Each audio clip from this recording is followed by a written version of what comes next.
I only hope that we never lose sight of one thing, that it was all started by a mouse. Hello, everyone out there in podcast land. This is the Beyond the Mouse podcast, the podcast for all things Disney for NPR Illinois Community Voices and the Front Row Network.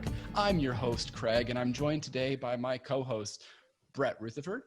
Hello. And Vanessa Ferguson. Hello. We have a really exciting and, may I say, spooky interview here for you today. As we are preparing you for Halloween, we are talking to writer-director of the Tower of Terror film, DJ MacHale. And I am so excited to get to speak to DJ today. He actually has guest and been interviewed before on our partner podcast, Are You Afraid of the Podcast, part of the Front Row Network. Jeremy talked to him all things Are You Afraid of the Dark, and now we get to talk to him all things Tower of Terror. Brett, are you excited about the interview? I'm very excited. It was so good to see the film again, and I have some questions, and I just can't wait. I'm excited. Now, Vanessa, you have a history with this attraction. Tower of Terror, or Guardians of the Galaxy Mission Breakout that it is now in California.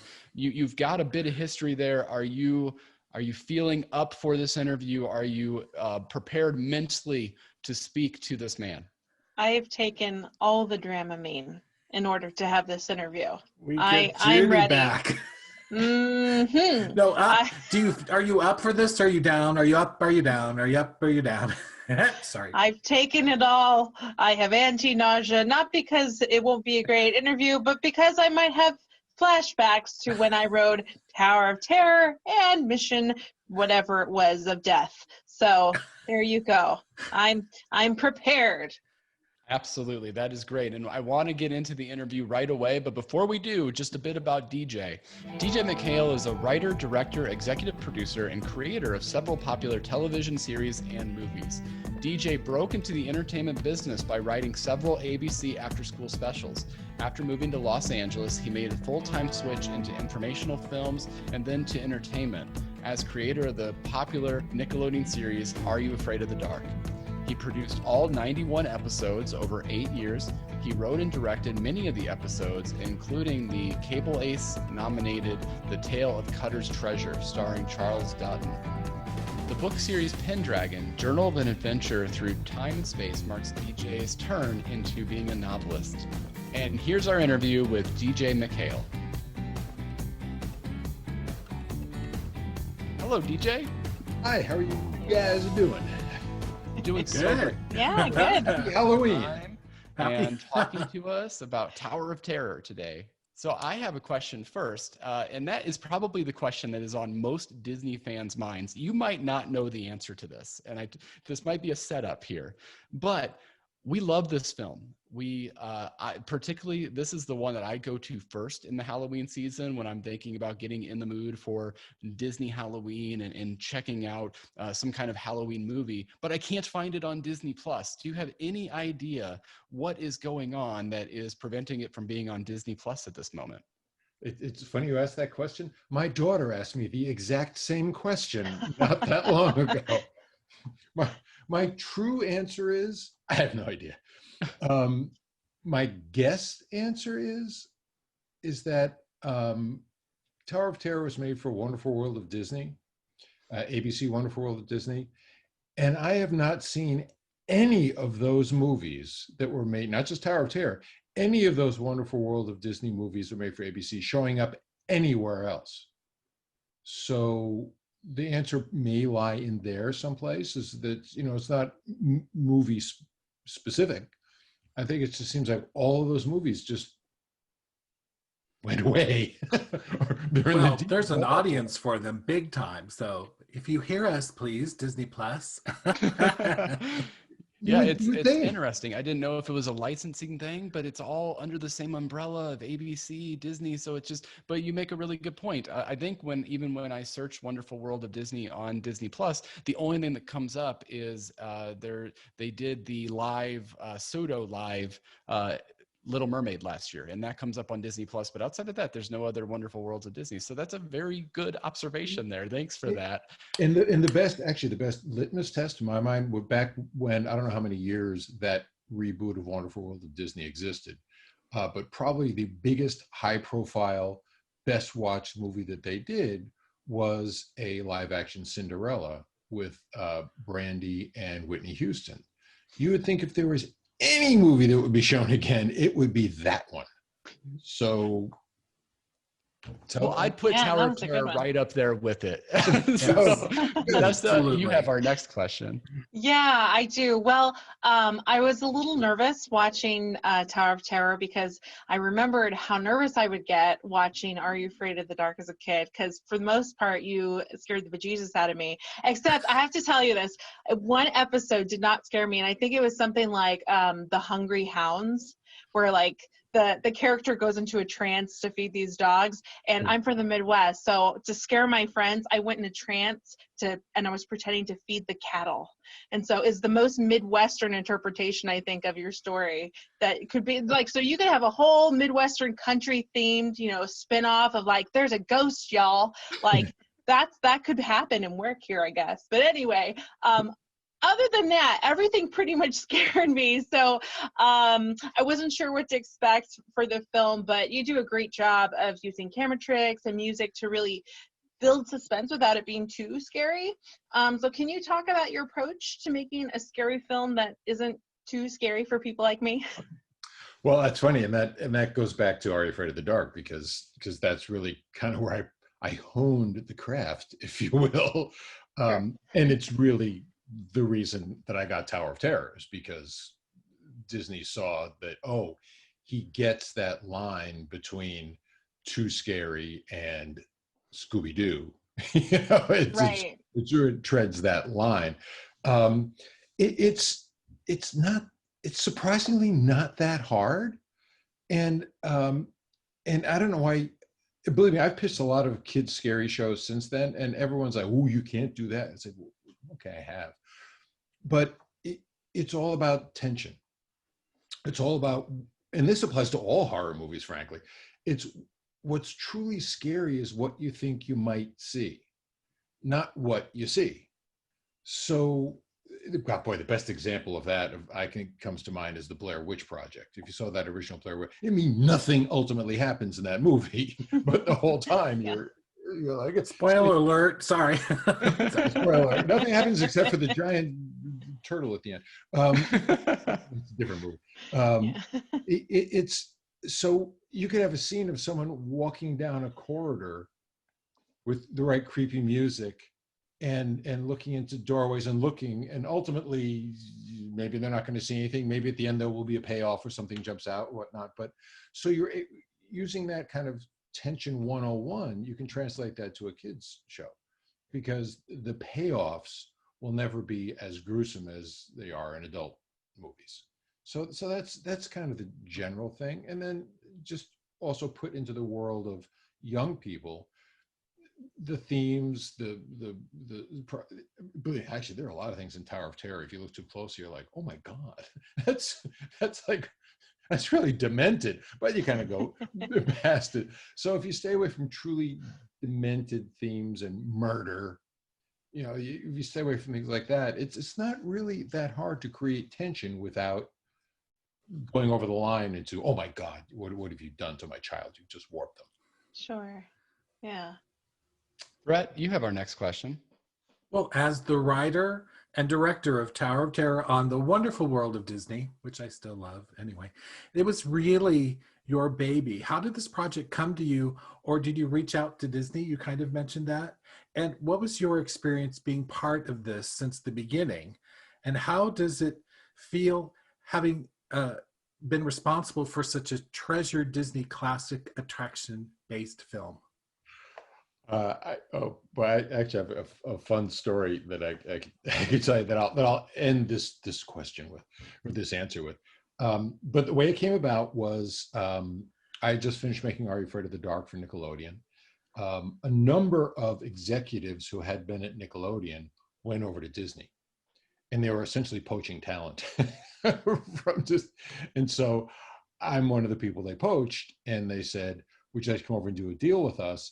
And we've got this property that we'd like to see. We think you could do a good job with." And so that's kind of the short story of how I got it. The fun thing about being part of it, I actually met my wife making this movie.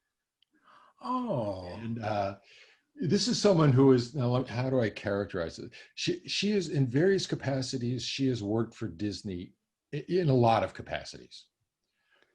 She's worked in multiple television shows, Disney shows, like Home Improvement and Whose Line Is It Anyway? She actually worked for Theme Park Productions for a while, with making movies of the things. So she is steeped in Disney stuff. And like a lot of people, when they're steeped in anything, the magic isn't quite there as much as it might be when you're exposed to it daily. Mm-hmm. So the funny story is that when we're making Tower of Terror, there were three of us working late one night on the Disney lot editing. It was myself, it was the editor, Barry, and it was my wife. That's how I met her. She ended up being the post-production supervisor. So it was late at night. Three of us finished work. We're walking back to our cars. And Barry and I, she went off and got in her car, I don't know where she was parked. And Barry and I, the editor, were walking by ourselves through the Disney lot, the storied Disney lot. And we turned a corner, and I don't know if it's still there to this day, but at the end of this street on the lot, there was a couple of barn doors that are closed with a shimmering Disney logo. It's like the castle, and it was literally, the street lights hit it, and it was all sparkly. And Barry and I both stopped. And we both looked at this and we were just like, we were both thinking, this is pretty cool. I know, because we talked about it afterwards. We didn't say it, but we were both like, this is pretty cool. So the two of us just stood there, and suddenly, this car pulls up next to us, and the window rolls down, and my later-to-be wife looks out and says, "Isn't it great to be part of the Disney magic?" I mean, she totally busted the two of us. She was absolutely spot on in seeing these two schmoes like, totally busted us. And that's Disney magic, yeah. So in answer to your question, yeah, it was pretty cool to be part of it. Cool. That's awesome. That is so perfect. So you get to work on this movie, and it's really right at this attraction is coming to life as you're writing and directing this film. And of course you got to shoot on location as well for some of it, but how closely did you get to work with the Imagineering side of things as opposed to just in writing the script and also directing the film? Were there changes to the attraction that would happen along the way that would impact the film, either the writing or the direction of it? Well, the attraction was definitely done. I mean, it was finished by the time I came on. I don't know when it opened, but it was done. Only in Florida, not in Los Angeles. It was just right in Florida. So an early part of the process of, I had never written it. I did not know about Tower of Terror. So part of the early process was I got to meet the Imagineers who had designed and built Tower of Terror. And the thing that I remember so much about that meeting was just how much pride they had in this ride and how much they loved this ride. And they showed me all the schematics and the blueprints and the idea and the fact that it was an Otis elevator. It's like, and the fact it doesn't actually drop, it's actually pulled. It's like on two pulleys that go up and down. So they probably had finished with the project years before, or a couple of years before, but still it was so much fun for them to relive it. So they downloaded to me anything they could about the origins of the ride, about the origins of the theme of the ride. And then basically it's like, then it was up to me to say, okay, go forth and do what you're going to do. So I did one funny thing that did happen. One meeting we went to at Disney Imagineering, which is in Glendale, which is a surprisingly not very imaginative place. I mean, the place itself, it's like an office with cubby holes, carols, Yeah, you expect, like this big spectacle or something like. Yeah, you expect Disneyland. Yeah, it's an office. You go into one of those cubbies and suddenly the drawings and all that kind of cool stuff. And I was waiting to go in with Charles, who was the head of Disney Films, TV Films at that time. And we had to sign all sorts of non-disclosure things because this is where, the magic happens, literally. And he had this comment, he said, all these people these are who pay our checks. They are the Imagineers. They're the ones that come up with all the cool stuff. Yeah. And it was fun walking by the cubicles and looking at one of the things I did see, and I think it's okay to say this because it didn't happen. But back then, one thing they were developing was the Pirates of the Caribbean movie, but as an animated movie. So, so all these drawings of the various characters, but in animated form, and they looked very much in the style of, if you've been at Pirates of the Caribbean in Disneyland, those pirates that are inside, the drawings inside in the queue there, it was kind of based on those. So back in 1997, when we made this, Pirates of the Caribbean was being considered as an animated movie. At some point, they made a choice to go with Johnny Depp and make billions of dollars. I suppose it was a good choice. I don't know. Jury's still out on that one, but right. Absolutely. I was going to ask this a little bit later, but you sort of brought it up a bit.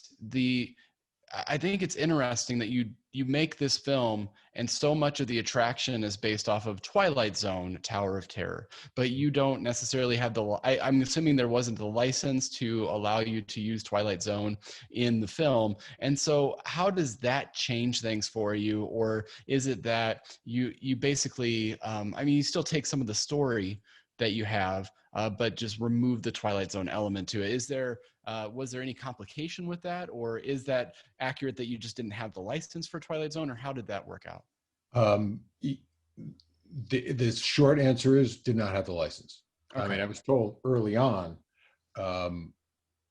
this is the ABC Wonderful World of Disney. Twilight Zone is a CBS property. So they're like, yes, do not mention Twilight Zone.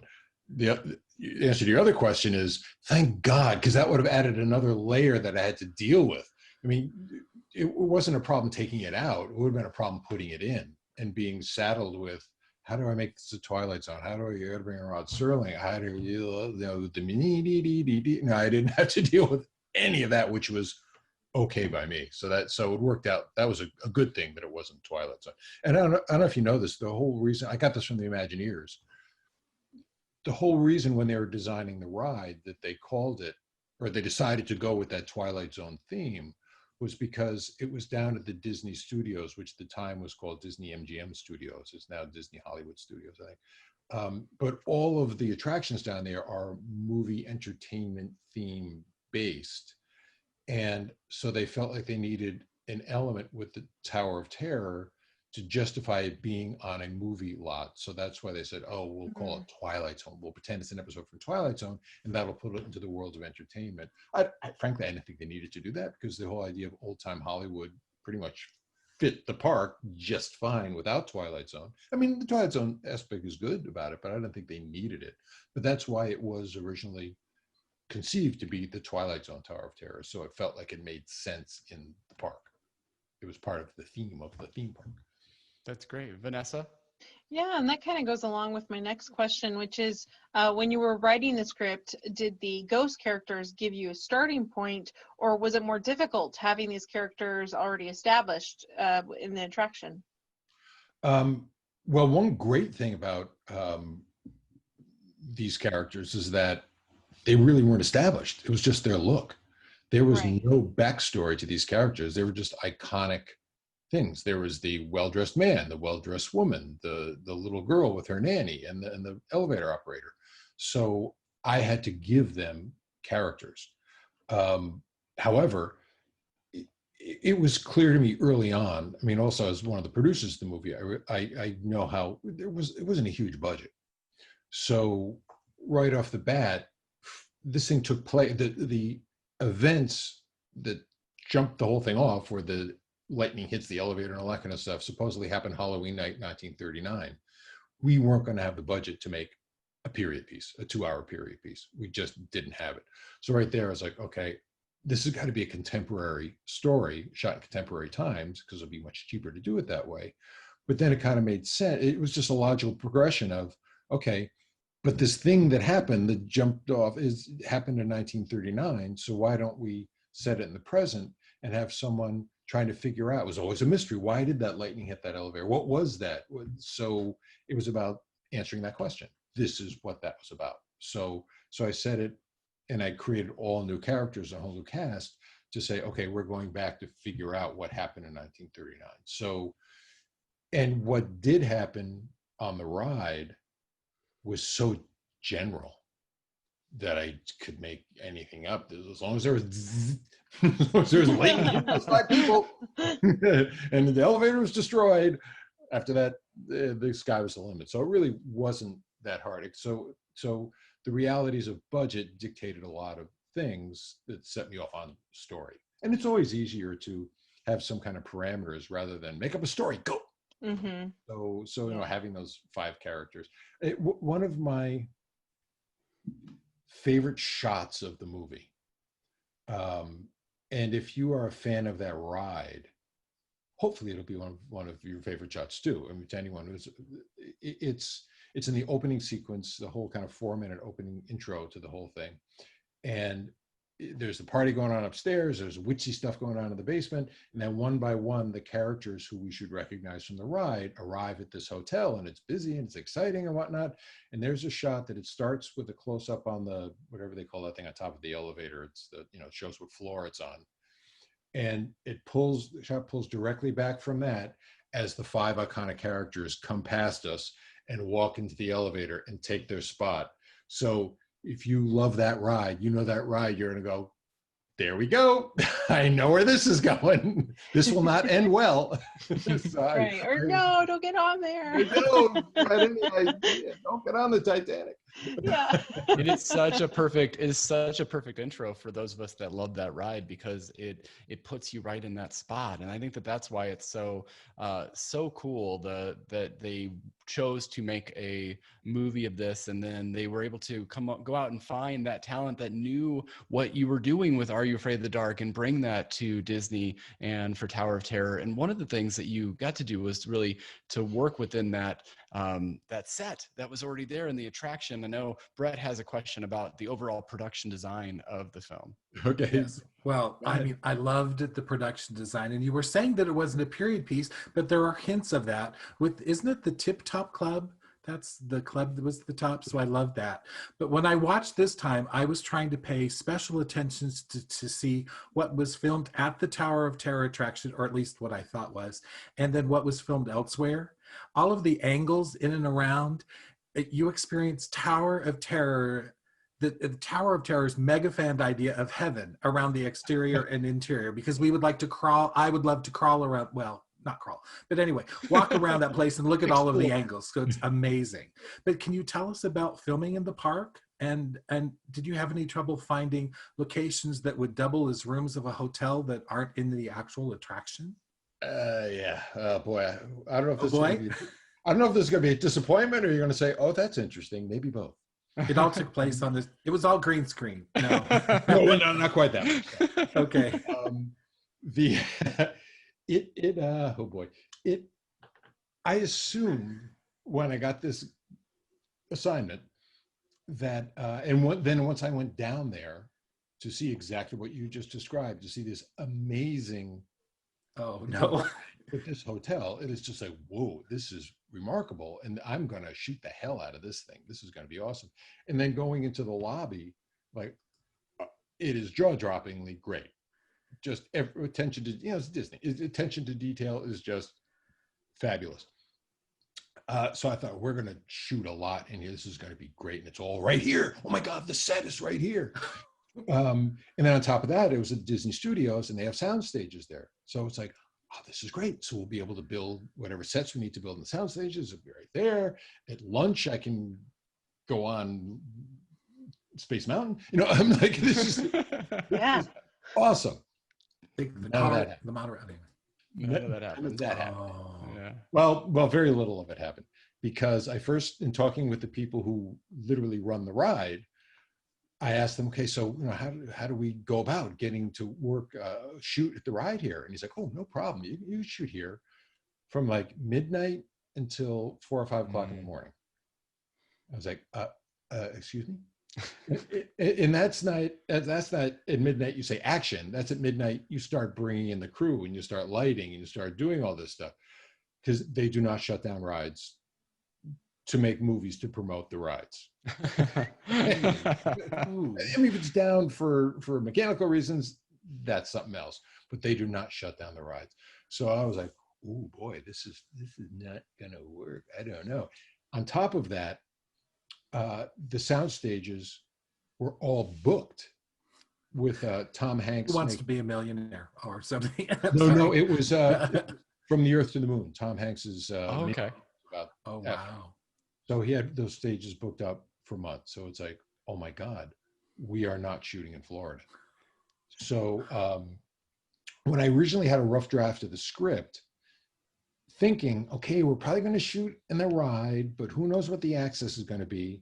So in my script, I had so much, especially the interiors, I had so much happening in other areas of the hotel, in restaurants and corridors and rooms, guest rooms and all that kind of stuff. Now it's like, oh boy, if we are going to spend the money, we are going to have to duplicate this lobby. Mm-hmm. So we did a complete, absolutely to the inch duplication of that lobby in Los Angeles. The only thing it didn't have was a ceiling on it, which is a really weird experience after spending so much time in that set and then with no ceiling, and then actually flying to Florida, going to the ride and stepping in. I was like, this is where did that roof come from? This is weird. Yeah. So because, I mean, like a quarter of our budget went to building that thing, and the production designer had all the blueprints and was taking pictures. So, I mean, it's not an exact duplicate, but certainly dimensions and everything is spot on to that ride. You fooled me. Well, yeah, and I'm not surprised, because that's how good a job. I mean, it really was pretty much. I mean, there might be a prop here or there that might have been different, but for the most part, it was the exact same thing. But what happened to me was like, I have to justify having built this thing, and we have to have more shooting days in here than what I was originally planned. So I ended up rewriting the script, taking all those scenes that were going to take place in other parts of the hotel and putting them into the lobby. But thank goodness that was such an amazing lobby, and there's so many nooks and crannies and places that it didn't look like we were shooting all in one place for most of the movie. So what we ended up shooting in Florida, we did shoot in Florida. What we ended up shooting were the exteriors of the hotel. When you saw the hotel, that was essentially it. I did go in, it's funny you said about the detail. I did take time to send the director of photography to go and get shots of detail, like balustrades and carvings and whatnot of the actual ride, which was cut into a little sequence when Steve Guttenberg arrives for the first time at the hotel and he's looking up at it, and we cut to little bits of detail, like the kind of stuff you described. That was actually those are at the ride. If I have one regret, so it was daytime and nighttime. A couple of funny things happened. We had to show that hotel. I keep calling it a hotel, the ride. We had to show the hotel back in 1939 and also today. So in 1939, everything is spiffy and nice. Today, it's run down. It's the Tower of Terror. So if you know the ride, and it sounds like you guys do, when you look at the ride at night, that Hollywood Tower sign is all, it's that neon signs, the light bulbs are out and one's flickering and all that kind of stuff. And so we're now shooting the exterior of this thing at night to be used for the nighttime scene, to be used in 1939. I was like, well, we can't have the lights out. This is not going to work. So I'm thinking, oh God, we're going to post-production. We have to CGI in the thing. And so the guy I was working with, he's like, oh, let's go see what we can do. So we went upstairs in the ride, went up to the top, and all of those lights, even the ones that are out, all the neon tubes are there. So he's just like, well, let's see what this button does. Click, boom, and they all came on. Oh, That's perfect. Wow. That's Wow. cool. That is cool. Lucky than good. The master of practical effects, right? Absolutely. So, all those lights, just so you know, when you go to Tower of Terror, all those flashing or zapping lights, they all could be on full. Wow. Another funny thing that happened was when we were shooting the daytime scenes. And the scene is what I described before, where Steve Guttenberg comes to the hotel for the first time, and he walks through a gate, and he looks up at the hotel, and then we cut to his POV, which is the shot we shot down in Florida. And then we cut back to him walking in. When we remember, they don't close down the ride to do shots. So the thing I regret is I wish I had the director of photography, as he's shooting up at this ride. I wish I had him in one of the takes just tilt down to ground level, because what you're seeing in the movie is supposedly Steve Guttenberg's point of view, and it's quiet, and there's a far-off crow, and the wind is howling. It's a spooky hotel. But in reality, when you tilt down, there are 8,000 people in line waiting to get into the ride. Yeah. Get through and hey, can I be in your movie? Like, yeah, okay. I don't know. Yeah. So Wow. What you thought? Yeah, that's great. Wow. Well, thank you for all of that. I also like the magic behind the magic too. So I was fooled, and I was just imagining what it would be like, walking all over that. And so I'm still thrilled, though. I was fooled and thrilled. Well, but there is. Go ahead. Of detail that you might like, given all that, is that again, all we shot down there was pretty much wide shots of the hotel. So what we did in California is we had to have scenes of them arriving at the hotel outside and going, and so there are scenes with these kind of stone gates with the wrought iron things, the Hollywood Tower hotels. So I thought, we can build that here. How can we do it? That'll be easy. We'll just do that, and it'll look like it's the Tower of Terror. And so our production designer, Phil DeGore, came into my office once in pre-production, and he said, "You're not going to believe this." I said, "What?" He said, "We went to a wrought iron place in order to fabricate these gates. And with low budget, every dollar counts. So it's like, oh boy, we're going to have to fabricate these things and whatnot. And by complete dumb coincidental luck, the wrought iron place they went to was the place that had made the gates for Florida."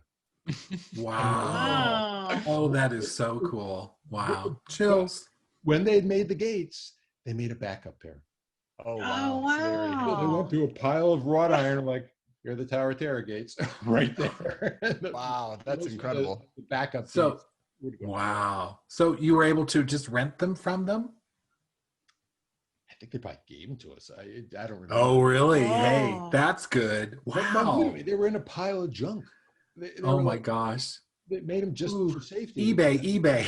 I'd say, do you have them open up for your driveway now? That's Yes. what I think I would do.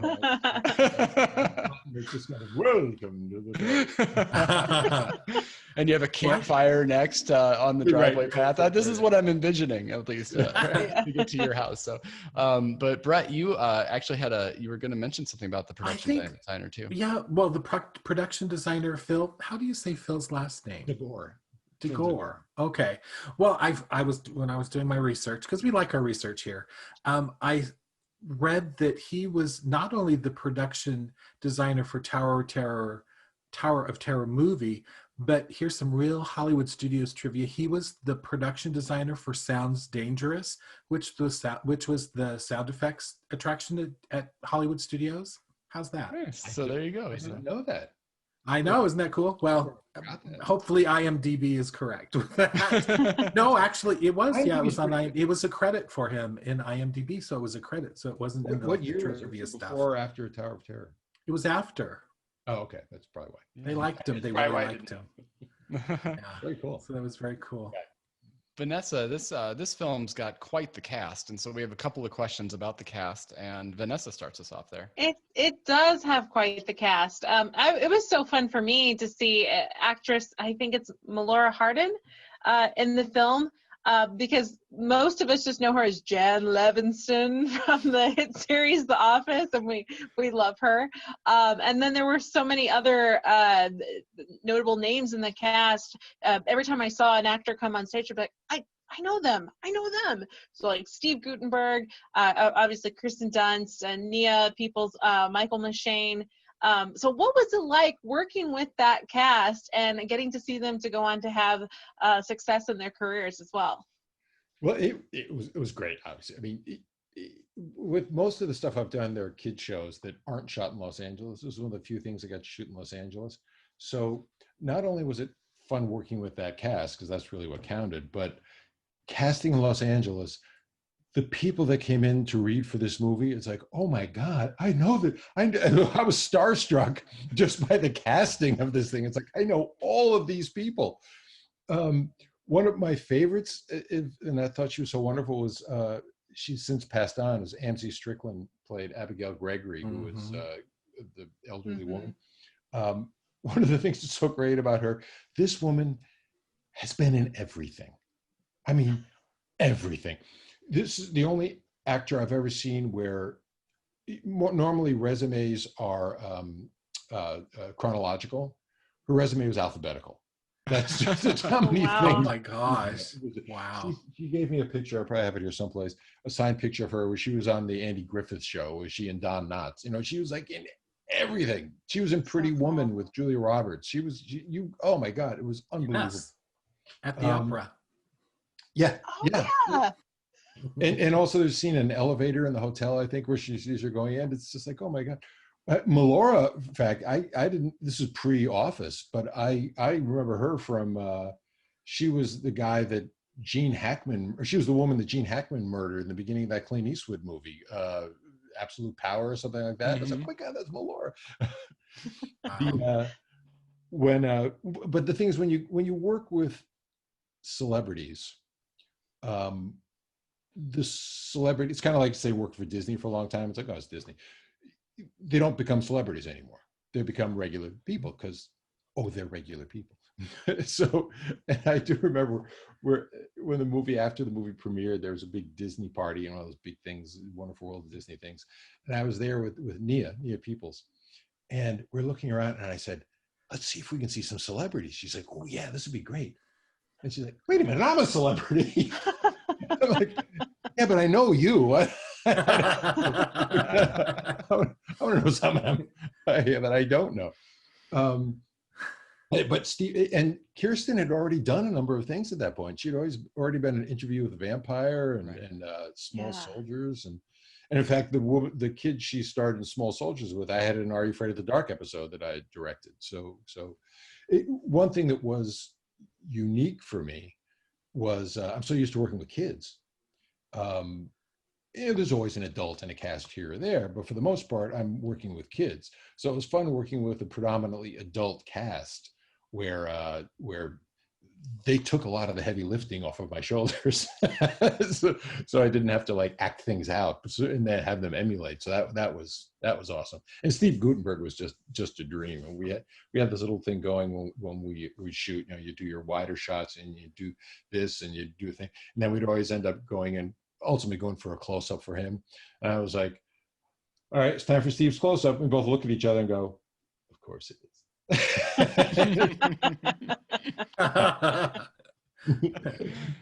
Though I do have one memory of him saying, it was on the set, it was on the lobby set, and he was getting ready, we were about to do our take, and he looks around and he said, isn't it amazing how much work it takes, how much manpower, how much effort, how much time for 2 hours on a Sunday night?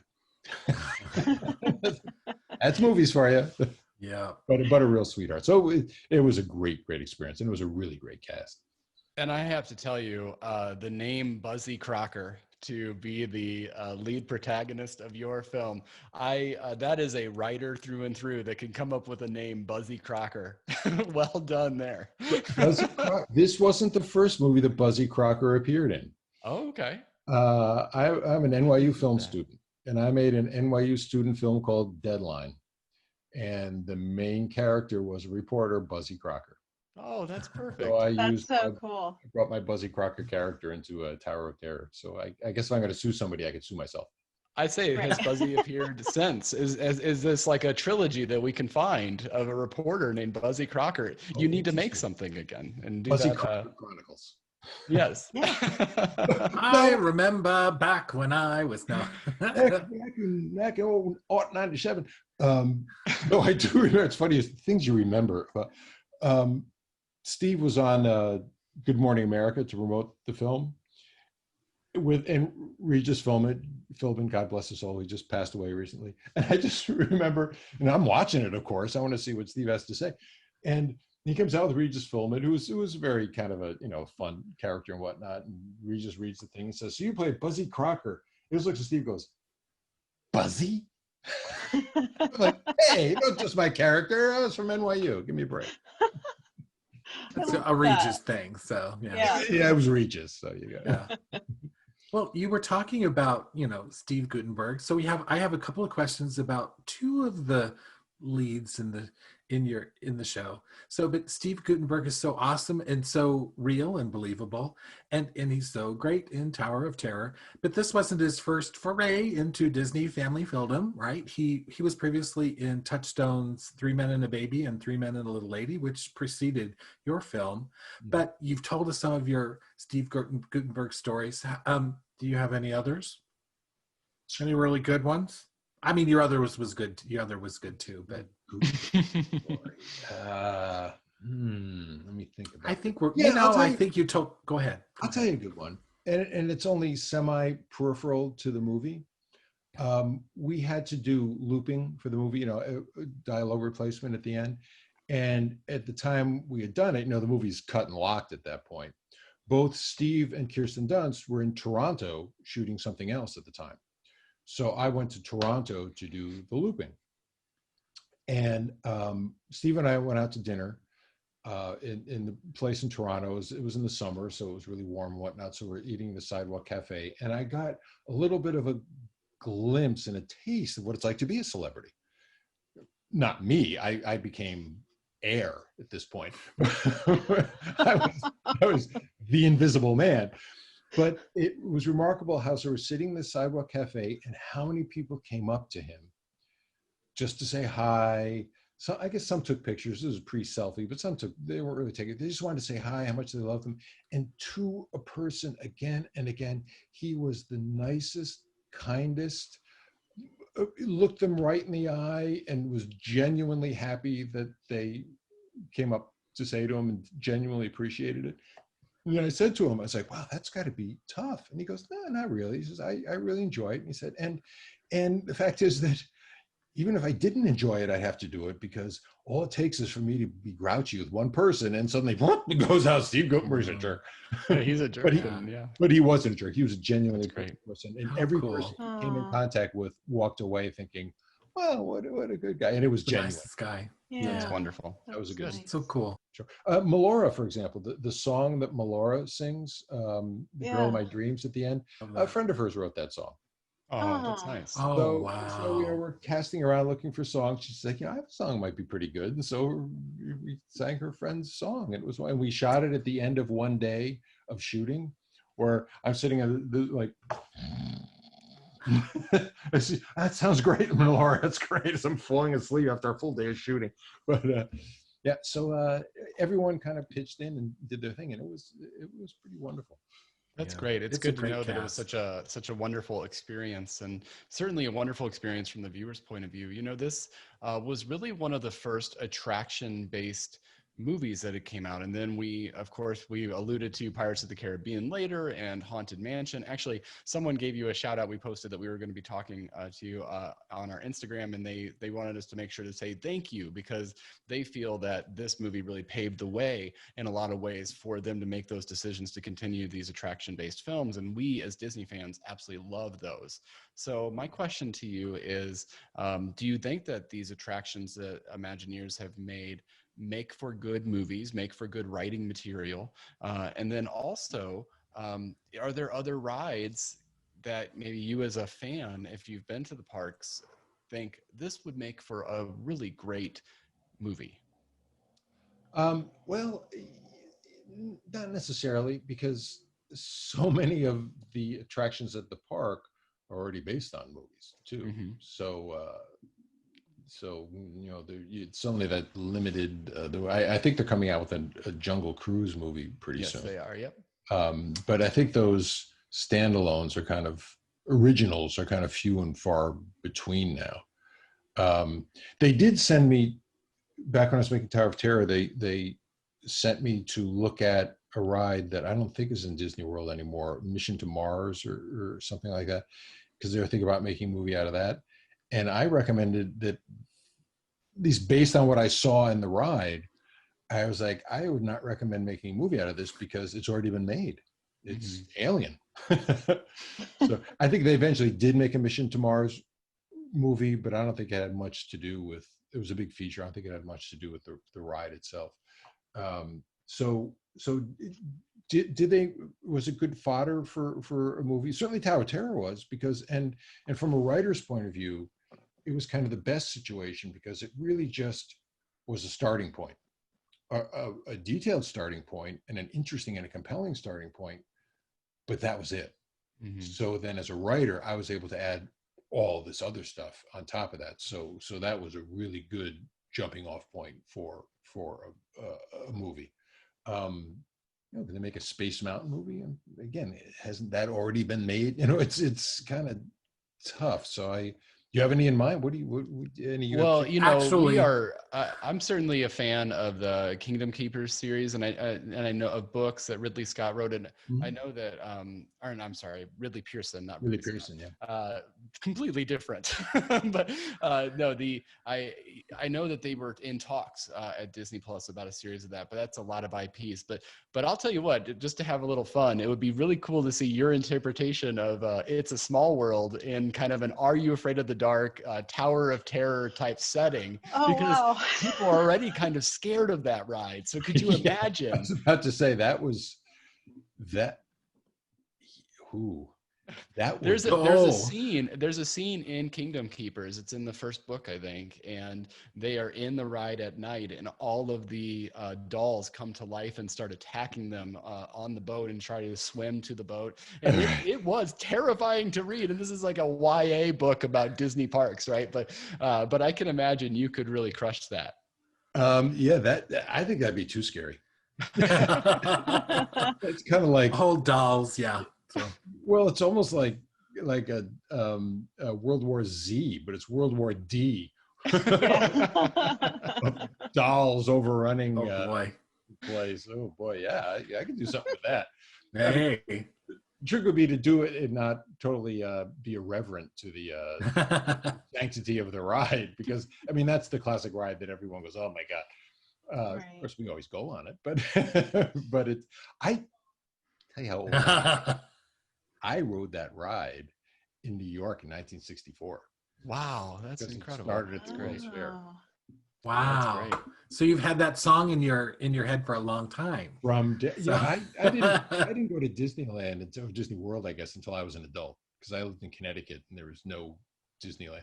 You knew about it because of Wonderful World of Disney and you knew all about it. But I had never been until I was an adult. But somehow when I started going there, it's like, why do I have an affinity for this place? I mean, this is something that feels like, which everyone does. It's like nostalgic, whatever. I'm like, I realized so many of the attractions in Disney World started at the World's Fair. And I had gone to the World's Fair a couple of years. So the Carousel of Progress and Lincoln and Small World and the dinosaur. I'd seen it all when I was a little kid. So it was like, right, oh my God, this is so odd.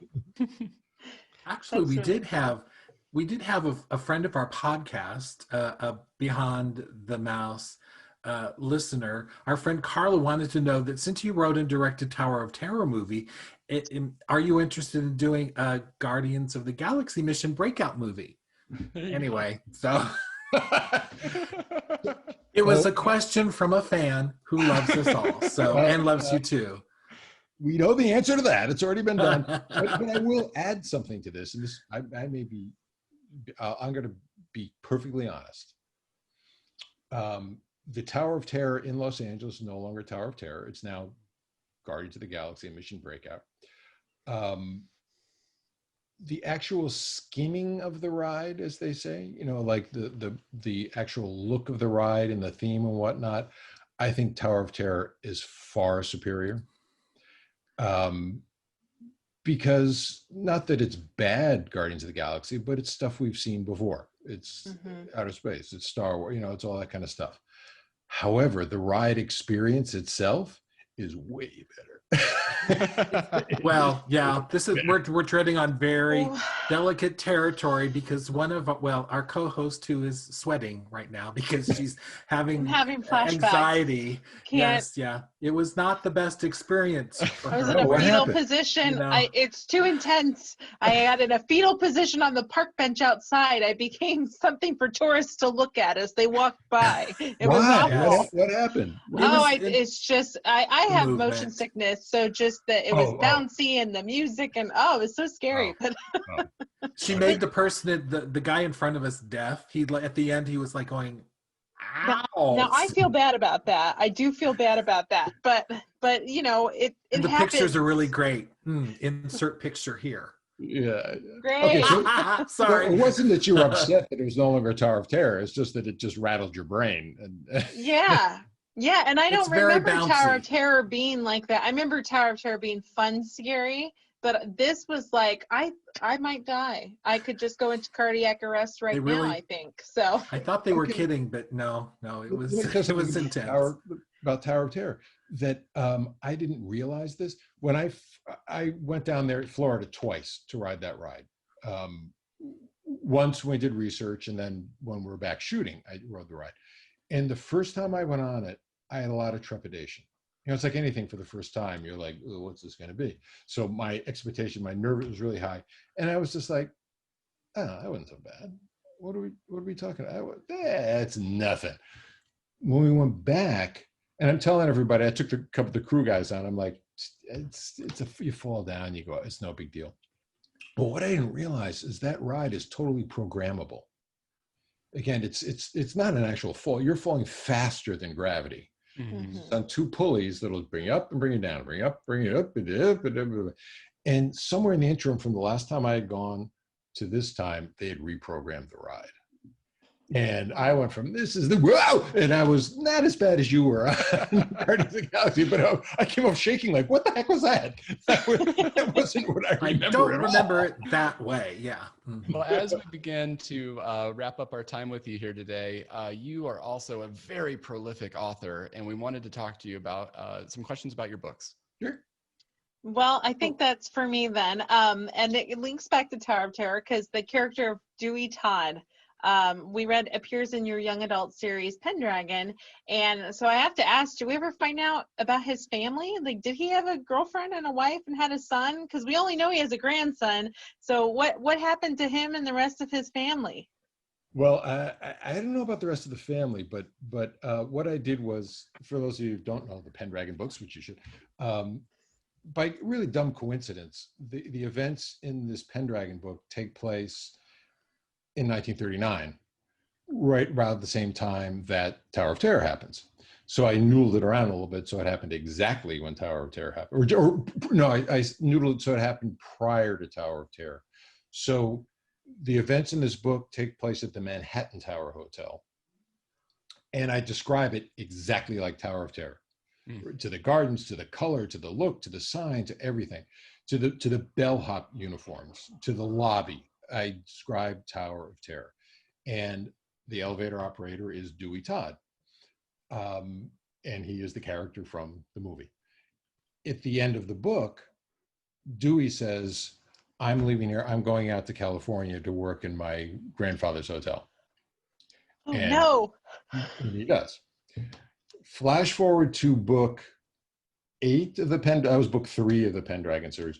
Book 8 of the Pendragon series, and this series takes place in worlds all over the place, different times, different planets, different everywhere. We go back to the Manhattan Tower Hotel, and there's just one paragraph where they're walking to the hotel, and someone says, "Hey, did you hear what happened to Dewey?" I'm like, no, what happened? He says, he went to work at his grandfather's hotel, and he was in the elevator, and lightning struck it, and he was never seen again. So I actually refer to the events of Tower of Terror in that book. Not only the character, but then I refer back to it afterwards. As to what happened to the rest of the family, I have no idea. That's perfect. That's perfect. Well, I mentioned that you have so many books that people can go out there and check out. Actually, I just picked up Morpheus Road. It's not here quite yet. I am excited because I read that it is the maybe one of the more spookier books. So I decided it'd be good Halloween reading. But can you tell us about some of your books that you've written and the different series that you have available and what you might recommend people to check out? Sure. Thank you for letting me do this. Certainly, if anybody wants to find out about my books, go to my website. It's djmchaleBooks.com, and all my books are listed and all that. And I got into writing books. I was in kids TV for a long time, but then the pendulum kind of swung away from the kinds of shows that I was making, which are essentially dramas, and kids live action TV went to pretty much all sitcoms. Multi-camera sitcom, and I don't really write that stuff. So if I'm going to write the kind of stuff I want to continue writing, what I like to write, I'm going to have to write books. And so I did. So never thinking they would sell, and suddenly, whoop, they took off.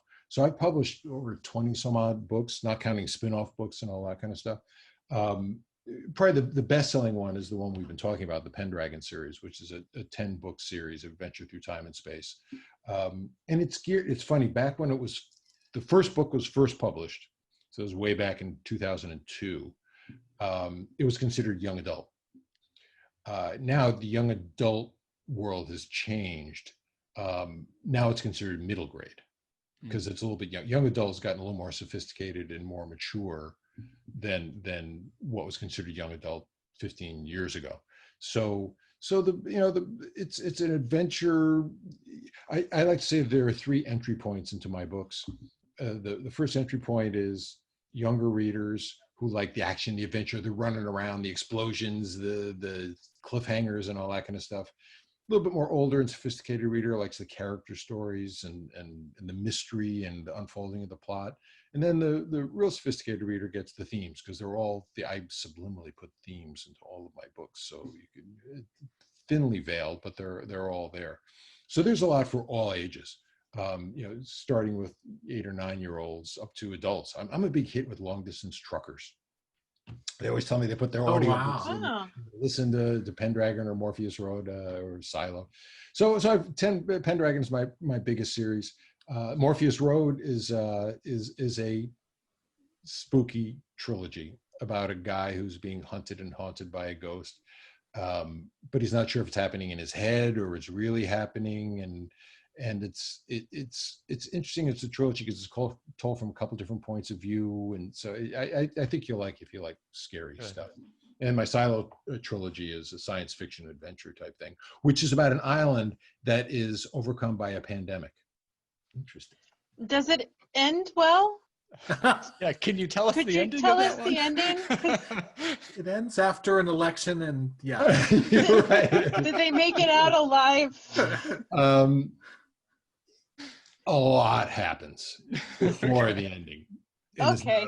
Well, yeah. Sure, he spoils Blair Witch Project, but no, just kidding. It's a long road to get to. So okay. As long as at least there's Vanessa. There's point, I think we're okay with that. Yeah, well, there's a lot happening now. So if we could get just close to that'd be great. There is the light at the end. Well, it was funny with my Pendragon series. Pendragon, even though I never even read Harry Potter, but with Pendragon, the main character starts out at 14 and it takes place over 4 or 5 years and he goes till he's 18. So just by I didn't plan it this way, but just as you're writing 10 books, the stories become a little bit more sophisticated and intense. Believe me, there's just as many deaths and destruction at the beginning as there are at the end, but just the themes become a little darker. And it wasn't until I watched the Harry Potter movies where I was like, oh, that's pretty much what happened here too, where even the color palette changes on the movies. But it got darker. And there was a woman who wrote to me before the 9th book came out.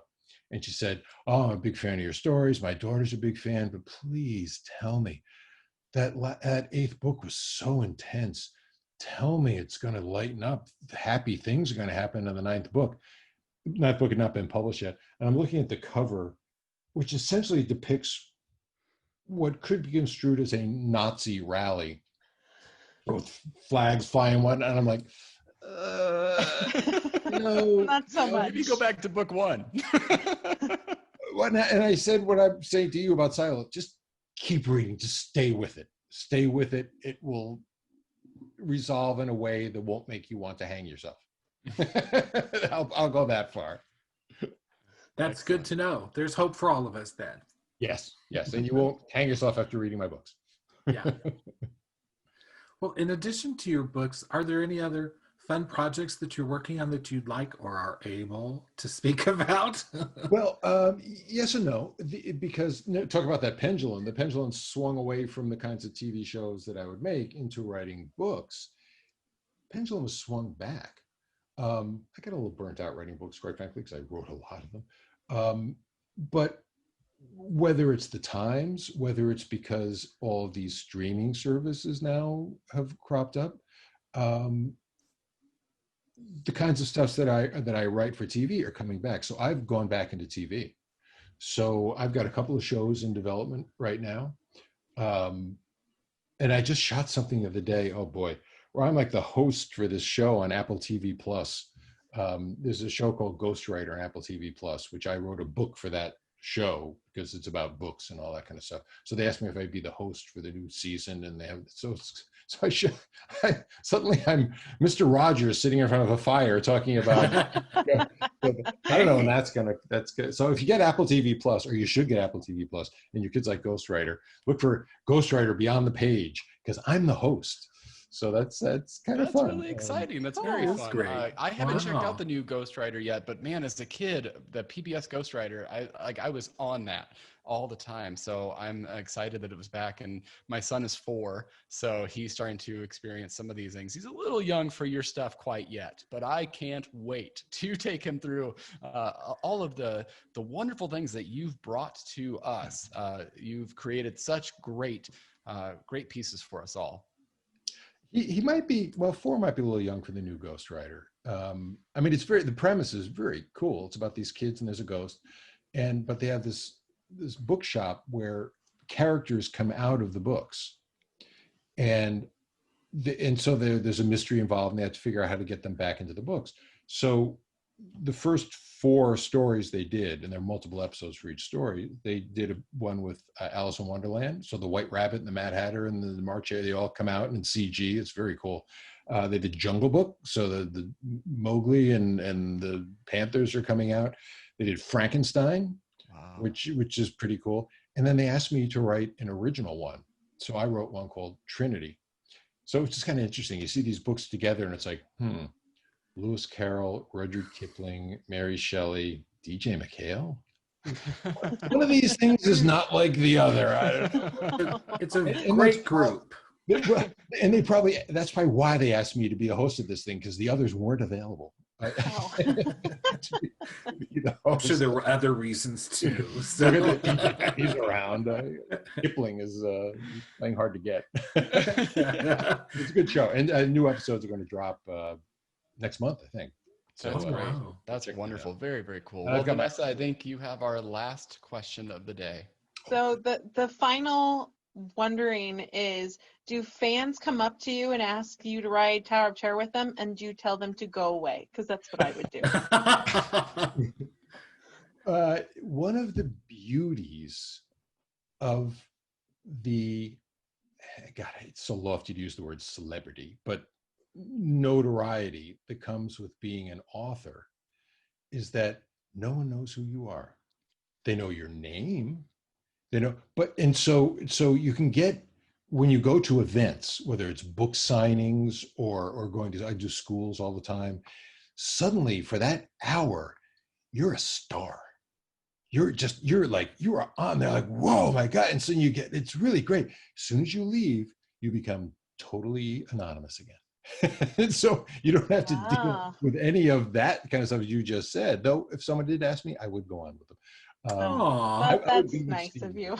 I still wouldn't. I would do. But funny thing. Oh, this is good. So my daughter, remember I said I met my wife making the movie, and so my daughter, who's now 17, I took her to Disney California Adventure. And I took her Tower of Terror, and she's little at this point. She's like 5 or 6. And I'm like, we have to go on this ride, because if this ride didn't exist, you wouldn't either. Oh, right. wow. So we went on, but she's such a brat. So she wouldn't do it anymore. But when she was a little bit older, we'd be in line. You have to wait in line. I don't get to jump the line because I made Tower of Terror. I got to be in line. In fact, they weren't even sure they weren't to let me jump the line when I was making Tower of Terror. I swear to God. But, Oh, "Can we wow. go in there?" I'm like, oh, seriously? Can we? So we're in line at Tower of Terror, and she'd be looking around, thousands of people. She'd be looking around and saying, "So, Dad, when you made the movie about this ride, how did that work?" And I said, "Shut up. Stop that. No one cares." That's totally what we would do though if we were with you. We'd be like, We DJ, care deeply. so tell me We care about the deeply. shot the establishment shot that you had Yes. to make sure we knew, That's totally what I would do. Well, you would do it from the point of view of actually getting some insight. She just wanted people to go, ooh. Ooh. No, that's exactly No. what I'd want to sound fancy, and I'd want people to be like, Yeah. ooh, he's with the. I just want to make people jealous. I would get in line with you for that, just for that. Well, that was her thinking too, just so you know. and for the record, no one gave a damn. Aw. No one was listening. Well, No. we care. We're glad you're here and glad it all happened. And really, seriously, thank you so much for your time. And I know Jeremy is so excited when he gets to speak to you for Are You Afraid of the Podcast? It's so much fun to have these things that we experienced first as children, and now he's a father, I'm a dad. Being able to pass those along to our kids is something that we're really looking forward to, and being able to introduce them, like Vanessa said at the very beginning, to horror as a concept without completely terrifying them and scaring them beyond belief. That's why these stories really stick with you, because you develop those. That is your sense of like how that genre unfolds, and it's a great entry point. So thank you for all the work that you do, and I can't wait to read all your books. I'm excited about jumping into it. I hadn't gotten into that yet, and so I'm excited to do that myself. I hope you enjoyed them. Thanks for having me. This has been fun. As I said to Jeremy, I was like, oh, it's really nice to talk about something other than Are You Afraid of the Dark for a change. This is kind of fun. Hey. Oh, wow. Absolutely. Well, thank you. Thank you for that.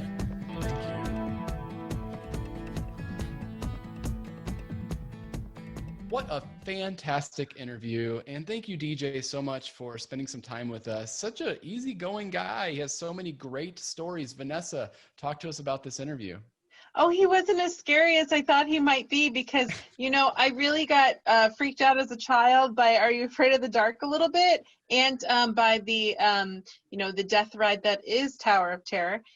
But the movie itself, I really enjoyed, and he was such a treat to talk to. He's got a lot of energy, a lot of great ideas, and I'm really excited to go back and listen to his books now. I'm hoping to get those, because he said the drivers will listen to them while they're driving. I'm like, that's a great idea. So I'm hoping to do that too.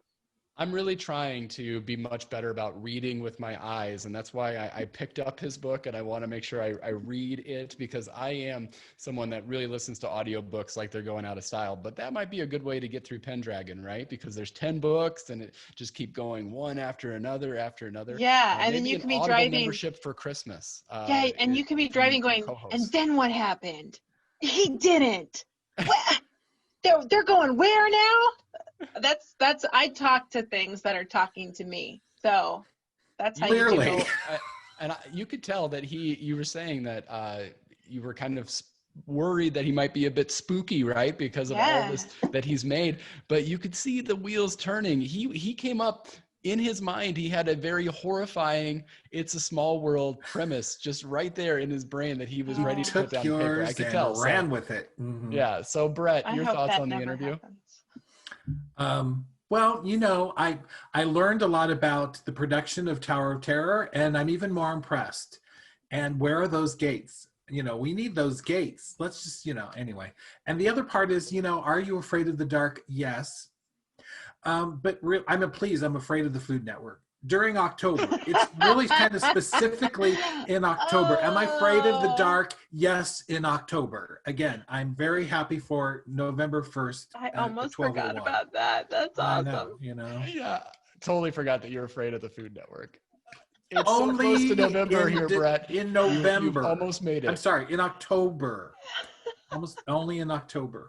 You've almost made It's it. the We've almost whoopie survived. pies. I know. I'm like going 2 more days, 2 more days. Oh, that's fantastic. The So whoopie great. pies.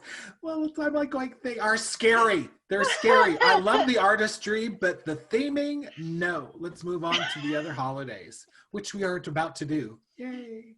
So we've talked about Tower of Terror on our feed before, actually a long time ago. Even I think it was before Brett and Vanessa came on as co-host. It might have been right about the same time that you did, but you can certainly go back and listen to that episode. I will say what I said in that episode here, and that is that Tower of Terror to me is a definitive Disney Halloween classic. I know Hocus Pocus gets so much love, and it deserves it.